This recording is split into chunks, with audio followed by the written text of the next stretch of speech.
Komisi Pemilihan Umum KPU Kota Denpasar Jumat 21 Februari 2025 mengadakan diskusi terbatas mengevaluasi tahapan Pilkada 2024.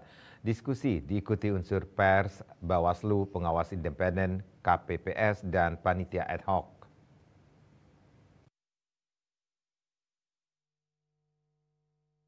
Salah satu hasil diskusi terbatas adalah KPU Denpasar akan mengusulkan kenaikan dana sosialisasi pilkada lewat media yang selama ini dibatasi karena adanya regulasi. Selain itu juga meningkatkan aktivitas dan efektivitas coklit dan mepetnya turunnya surat C6 yang perlu diperpanjang dalam pemilu kada ke depan. Pelaksana harian Ketua KPU Denpasar Randi Gusas SH menyadari rendahnya angka partisipasi di pilkada belum lama ini banyak dipengaruhi Denpasar sebagai wilayah perkotaan, kelambatan C6 dan sulitnya mencari alamat pemilih.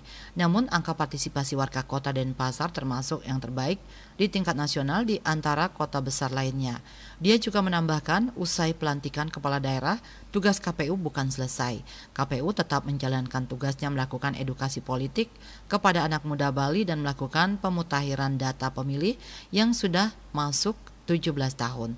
Selain itu, KPU Denpasar tetap melibatkan kalangan kampus untuk kajian pilkada. Tahun ini menggandeng sejumlah kampus seperti Undiknas, Universitas Ngurah Rai, dan UNUD. Dari hasil acara hari ini itu FGD yang dilakukan oleh kami, KPU Kota Denpasar, yang melibatkan seluruh lapisan stakeholder, baik itu dari media massa, Bawaslu, ataupun dari pasangan calon nomor urut 1 dan nomor urut 2. Kami harapkan tadi ada insight lah, ada beberapa hal evaluasi atau yang gagasan atau pendapat yang diberikan oleh teman-teman stakeholder, khususnya terkait tentang distribusi C pemberitahuan dalam rangka pemilih tahu untuk datang ke TPS. Lalu yang kedua adalah masalah tentang sosialisasi atau bekerjasama dengan stakeholder yang ada, khususnya adalah media massa.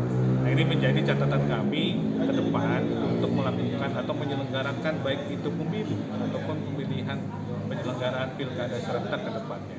Nah, hasil ini tentu akan kita tabulasi dan kita analisa bersama dengan KPU Provinsi nantinya yang akan disampaikan ke KPU RI. Nah, semoga ini nanti menjadi catatan kami dan juga warga Kota Denpasar khususnya untuk berpartisipasi aktif nantinya ketika adanya pemilu ataupun pemilihan kepala daerah serentak di Kota Denpasar. Sementara itu, Pimred Bali TV Imade Swece mengkritisi KPU Denpasar belum merangkul media mainstream di Bali sehingga sosialisasi terkesan tak efektif.